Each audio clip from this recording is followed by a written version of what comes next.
A excursão de pista é o tipo de acidente mais frequente na aviação, tanto na brasileira quanto na mundial, seja no transporte comercial, seja na aviação particular. Hoje vamos saber o que é excursão de pista, como acontece e quais as estratégias para não se tornar mais uma vítima dessa condição.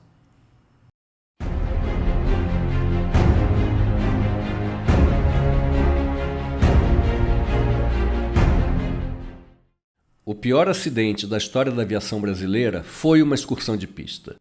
Ocorreu em 2007, quando um Airbus A320 excedeu os limites da pista no aeroporto de Congonhas, em São Paulo, durante a manobra de pouso, à noite com pista molhada, resultando em 199 fatalidades. Mais recentemente, em outubro de 2022, um Airbus A330 ultrapassou os limites da pista ao pousar no aeroporto de Cebu, nas Filipinas, sofrendo danos graves e paralisando a operação do aeroporto por diversas horas. Uma excursão de pista também resultou na interdição do aeroporto de Congonhas por mais de 9 horas em 2022, causando uma série de transtornos para os usuários do transporte aéreo no Brasil. De acordo com a ICAO, excursão de pista é um evento onde uma aeronave ultrapassa os limites da pista que está usando, seja nas operações de pouso, seja nas de decolagem. No cenário da aviação de grande porte, os tipos de acidente mais letais são aqueles resultantes de perda de controle em voo, seguido da colisão contra o terreno em voo controlado, e as categorias de falha de sistema, envolvendo falha de motor ou algum outro sistema em geral. A excursão de pista aparece em 6º lugar em número de acidentes fatais.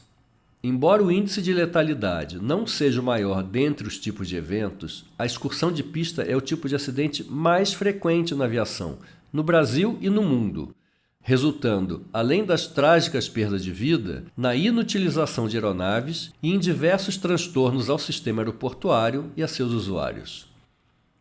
Dados da IATA no período de 2009 a 2013 indicam que a excursão de pista representava cerca de 23% dos acidentes aéreos no mundo. A Agência Europeia de Segurança da Aviação, EASA, publicou dados mostrando que, entre 2005 e 2019, a excursão de pista também representava os mesmos 23% do total de acidentes. E com números curiosamente parecidos, os dados do Relatório Anual de Segurança Operacional da ANAC, publicado em 2021, mostram que no período de 2016 a 2020, a excursão de pista foi o evento mais frequente da aviação brasileira, representando 22,5% do total de acidentes. Portanto, a excursão de pista é uma realidade que está produzindo danos às aeronaves, transtornos às operações aeroportuárias e levando consigo muitas vidas humanas. Porém, existem ferramentas para prevenir a sua ocorrência. E hoje falaremos sobre excursão de pista no momento do pouso e algumas ferramentas de prevenção. A fim de entendermos a excursão de pista no pouso, essa parte do voo pode ser dividida em 3 fases. A aproximação final, que pode ser em condições visuais ou por instrumentos, sendo que a parte final deverá acontecer em condições visuais. O arredondamento e o toque no solo. E, finalmente, o rolamento sobre a pista, executando a frenagem até a aeronave estar sob controle. Obviamente, não podemos esquecer que o procedimento de arremetida no ar ou no solo está previsto dentro da manobra de aproximação para pouso. Muitos acidentes de excursão de pista começam antes do pouso, na fase de aproximação, quando o piloto permite que se desenvolva uma aproximação não estabilizada e não toma ação de executar uma arremetida para descontinuar a aproximação. Uma grande parte das excursões seriam evitadas com uma arremetida. Mas o que é uma aproximação estabilizada? Segundo a Flight Safety Foundation, para ser caracterizada como estabilizada, os seguintes parâmetros devem ter sido satisfeitos durante uma aproximação para pouso. A aeronave está na trajetória correta em direção à pista. São necessários apenas pequenos ajustes de proa e de arfagem para manter a trajetória pretendida. A velocidade está entre VREF e VREF mais 20 nós. A aeronave está configurada para pouso. A razão de descida é menor do que 1.000 pés por minuto. A potência dos motores está ajustada para um valor apropriado para a condição. Todos os briefings foram realizados. Se for uma aproximação de precisão, o perfil da trajetória está dentro de um DOT do Glide Slope e do Localizer, e a aeronave está com asas niveladas a 500 pés de altura, se for um voo VMC, ou 1000 pés em aproximação sob condições meteorológicas por instrumento. Todo piloto deve conhecer e praticar o conceito de aproximação estabilizada, visto que o afastamento desses parâmetros está presente em grande parte dos eventos de excursão de pista. Na aviação comercial de grande porte, quando um dos pilotos identifica que uma aproximação não está estabilizada, é sua tarefa, prevista nos manuais da companhia, informar e comandar: aproximação não estabilizada, arremeta. E o piloto que estiver nos controles é obrigado a remeter. O fato é que uma aproximação não estabilizada leva o piloto a perder seus referenciais em relação à trajetória e o desempenho de pouso, aumentando muito os riscos da operação. Um desses casos ocorreu com um avião de transporte regional Embraer 145, que estava realizando aproximação visual para pouso no aeroporto de Uberaba, em Minas Gerais. No vídeo de reconstituição, a parte inferior da imagem indica em vermelho a trajetória hipotética para uma rampa de aproximação de 3 graus. Hipotética, pois era uma aproximação visual, sem guiagem eletrônica. E a linha amarela mostra a trajetória que a aeronave estava efetivamente executando. Autorizado o pouso, vento é calmo, sono 32. Sono 32. Senão você nem desce nem desacelera. Isso, quando chegar em Flap 45, aí dá e nariz embaixo. Aí dá pra pousar. Senão a gente não pousa. Vai. Isso, agora sim, agora é narizão embaixo. Pra manter velocidade. Gear down, flap set. Thrust rating, take off. One autopilot, all damper off, windshield off. Before landing, stand by. Aliás, tá completo. 5.000 já é arremetida, se eu não me engano. E 146 é a velocidade. Acertado. Ai. Ai. Eu acho que não vai dar não. É, eu também tô achando. Vamos até lá perto pra ver. Se achar que não dá pra você, arremete, tá? Não. 1000. É isso. Passou. Sync rate. Sync rate. Acho que vai dar, agora. Approaching minimums. Sync rate. Pull up. Pull up. Pull up. Pull Vai up. corrigindo ele, vai tirando. Sync rate. Isso. Sync rate. Tira o motor, tira o motor.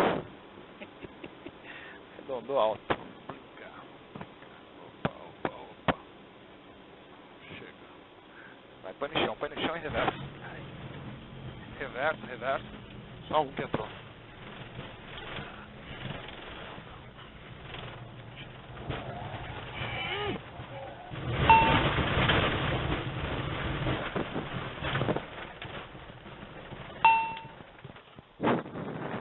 Vamos lá. Durante essa aproximação, pode-se perceber pelo diálogo na cabine que ambos os pilotos identificaram que estavam fora dos parâmetros da aproximação, comentando: "Eu acho que não vai dar não", e o outro respondendo: "Eu também estou achando". Mesmo assim, não descontinuaram a aproximação. Cruzando a cabeceira da pista com excesso de velocidade, a aeronave flutuou por um longo tempo até efetuar o contato com a superfície. Mas aí já era tarde demais para parar dentro dos limites da pista. Um outro caso parecido ocorreu com um ATR-72 da empresa aérea Kingfisher, operando no aeroporto de Mumbai, na Índia. Nesse dia, a aeronave estava aproximando para pouso na pista 27. Uma pista transversal estava interditada para obras, o que provocou a interdição do primeiro terço da pista 27. A cabeceira foi deslocada, o que reduziu o comprimento total de 2.800 para 1.703 metros. Com o deslocamento da cabeceira, a autoridade aeroportuária desabilitou o sinal de glide slope do procedimento ILS para a pista 27, autorizando aproximações apenas em condições visuais e emitiu um NOTAM informando sobre as novas distâncias em que cada altitude deveria ser cruzada pelas aeronaves durante a aproximação para pouso. Ou seja, uma aproximação de não precisão, onde as alturas e distâncias deveriam ser checadas pela tripulação na cabine. Durante a aproximação, a pista estava molhada devido à chuva fraca e com reporte de aquaplanagem. O vento era de cauda, com 7 nós de intensidade. A tripulação iniciou o perfil de aproximação a cerca de 10 milhas de distância da cabeceira. Essa figura mostra, em azul, a trajetória recomendada pelo NOTAM e, em vermelho, o perfil realizado pelo ATR. Durante a descida, a aeronave ficou acima da rampa, mas o copiloto não estava checando as alturas recomendadas para cada distância e não avisou o comandante que estava nos controles. A 1 milha da cabeceira, em condições visuais, a aeronave estava quase 800 pés acima da rampa recomendada. O comandante aumentou a razão de descida para mais de 3.000 pés por minuto. Cruzou a cabeceira cerca de 28 nós acima da velocidade de referência e flutuou sobre o asfalto por cerca de 700 metros até o primeiro contato com o piso molhado. A aeronave aquaplanou e ultrapassou os limites longitudinais da pista, sendo considerada economicamente irrecuperável. O piloto em comando claramente se desviou dos vários parâmetros que caracterizam a aproximação estabilizada, tanto em trajetória quanto em velocidade. E o seu copiloto, responsável por monitorar a operação, por verbalizar qualquer desvio e comandar a remetida, permaneceu calado. Mas os acidentes de excursão de pista podem acontecer por vários outros fatores e começar bem antes do procedimento de aproximação, na fase de planejamento do voo, quando os pilotos não consultam ou não entendem o significado dos números de desempenho de pouso nos seus manuais de voo. Distância de pouso significa a distância horizontal necessária para pousar e parar completamente desde um ponto 50 pés acima da superfície de pouso, com uma rampa de 3 graus e na velocidade de referência, que pode ser 1.3 ou 1.23 da velocidade stall, dependendo da certificação da aeronave. As distâncias de pouso mostradas na seção Desempenho do seu manual de voo foram obtidas da seguinte forma. A aeronave aproxima-se com uma rampa de 3 graus, cruza a cabeceira da pista a 50 pés de altura, efetua o toque no solo cerca de 300 metros após o cruzamento e utiliza os freios na sua máxima intensidade até a parada total. Esta soma da distância no ar mais a distância percorrida no solo é chamada de distância de pouso ou distância real de pouso ou distância não fatorada. É a média dos melhores desempenhos obtidos pelo fabricante com aeronave nova e com pilotos que treinaram para obter esse desempenho. Normalmente, a distância de pouso não contempla o uso de reversores na frenagem. Como a autoridade aeronáutica sabe que esses números representam o melhor desempenho obtido nos testes e que nem sempre esses valores serão repetidos na pilotagem normal, para as operações de transporte público reguladas pelo RBAC 121 e 135, a autoridade exige que o comprimento de pista requerido para o pouso seja igual à distância real de pouso, mais um fator de correção de 1,67 para pistas secas e um fator de correção de 1,92 para pistas molhadas. Esses resultados corrigidos são chamados de pista requerida ou distância fatorada, porque foram obtidos a partir de um fator de correção. Esse fator não é exigido para a operação RBAC 91, mas é bom o piloto ter em mente que aqueles números do seu manual foram os melhores valores obtidos pelo fabricante e que qualquer variação na técnica pode resultar em desempenho de pouso pior do que diz o manual. O desempenho de pouso sofre muita variação dependendo de várias condições, e uma delas é o vento. Por exemplo, uma aproximação para pouso com Piper PA-34 Seneca 2, com temperatura de 20 graus, no nível do mar, com peso de 4.000 libras e com vento de proa de 10 nós, resulta em uma distância de pouso sobre obstáculo de 2.250 pés ou 685 metros. O mesmo avião operando na mesma pista, agora aproximando com um ventinho de cauda de apenas 5 nós, vai precisar de 3.150 pés, ou 960 metros, até a parada total. Um acréscimo de 40% além da distância original. Então, aquele ventinho de cauda leve na aproximação tem uma influência significativa na distância de pouso. Cheque os manuais do seu avião. A condição de pista, seca, molhada ou contaminada, também implica em muitas variações no resultado. Um jato executivo Phenom 100, um dos mais vendidos no Brasil, operando com um peso de pouso de 4.400 kg, precisa de 819 metros para parar em uma pista seca ao nível do mar. Se a pista estiver molhada, essa distância sobe para 1.047 metros, um aumento de 27%.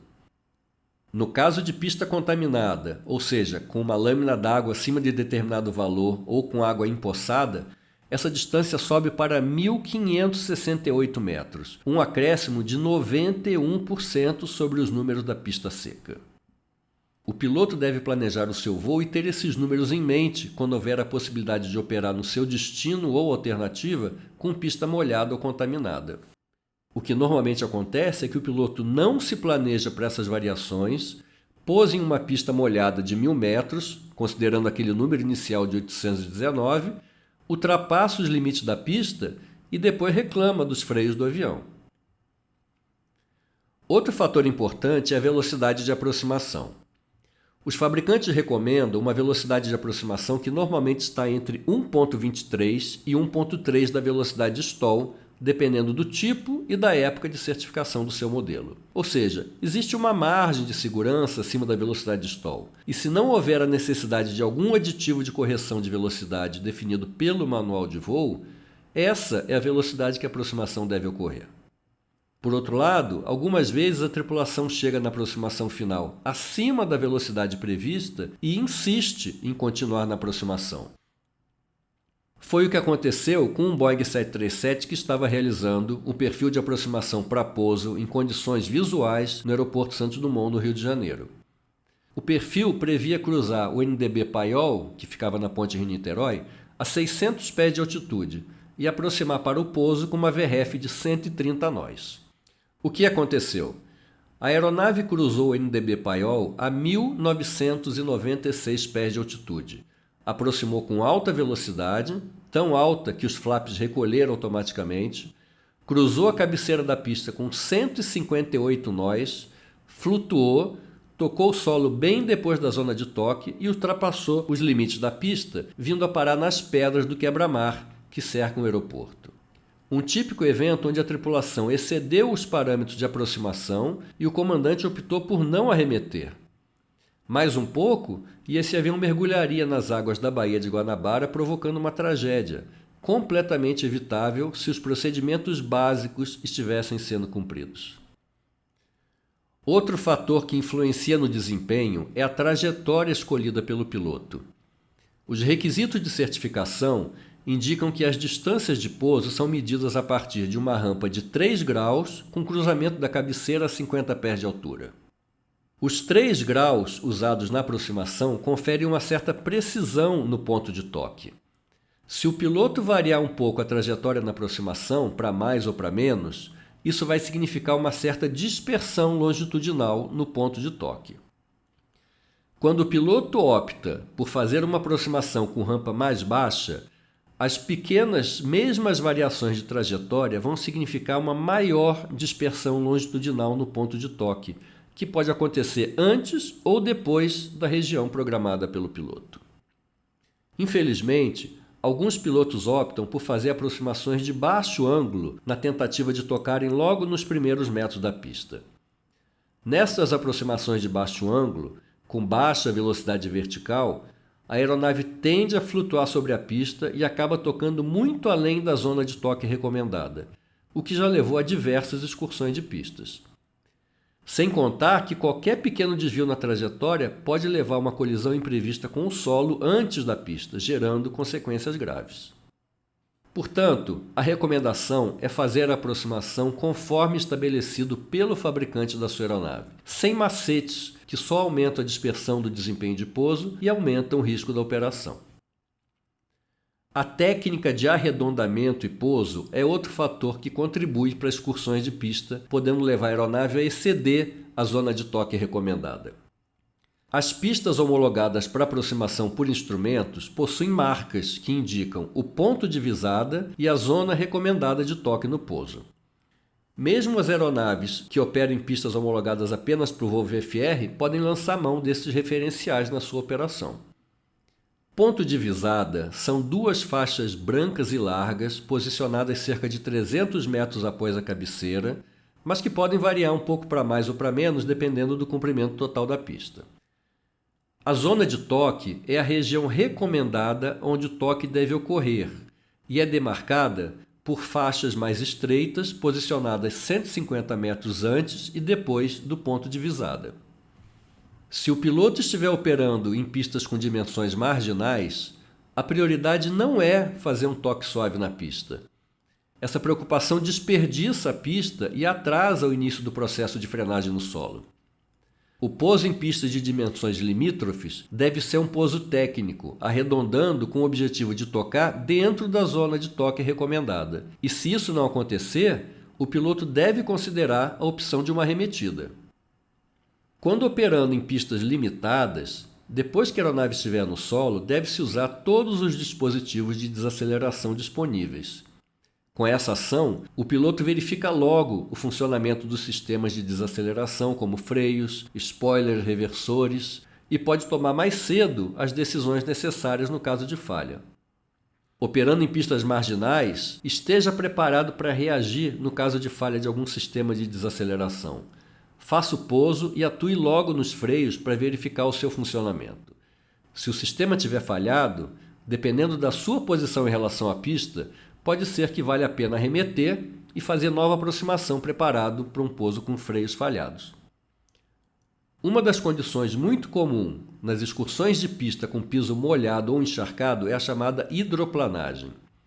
A hidroplanagem ou aquaplanagem é uma condição em que uma contaminação na pista leva o pneu a perder contato com a superfície, anulando o efeito de frenagem da aeronave. Muitos eventos de excursão de pista com aeronaves comerciais acontecem por hidroplanagem.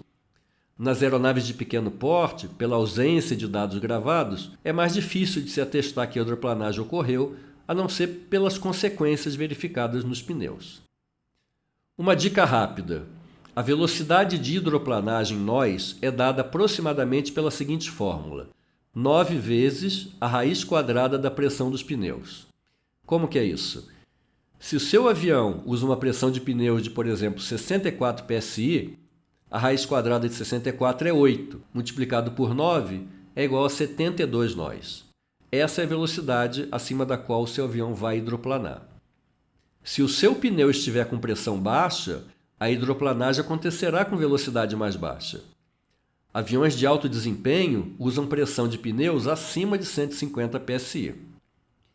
Deve-se evitar operar em uma pista onde as condições indicam a possibilidade de aquaplanagem, pois uma vez começada, não há garantia de retomada de controle e de frenagem. Caso o piloto encontre essa condição durante o pouso e consiga controlar o avião, deve reportar para o ATC para que os demais tráfegos sejam avisados. Naquele acidente com o ATR-42 na Índia, uma aeronave que pousou antes reportou a aquaplanagem, mas o ATC não avisou ao ATR. Se não for possível mudar de aeroporto ou de pista, antes de tentar o pouso onde existe a possibilidade de aquaplanagem, verifique no seu manual a distância requerida para pouso em pista contaminada e tome a sua decisão. Por último, conheça de antemão as condições da pista em que você vai operar.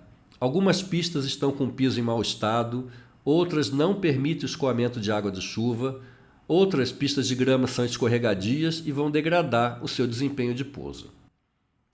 Algumas pistas são equipadas com sistema de retenção para o caso de excursão de pista. Se for o caso, verifique se o sistema é compatível com o peso de operação da sua aeronave.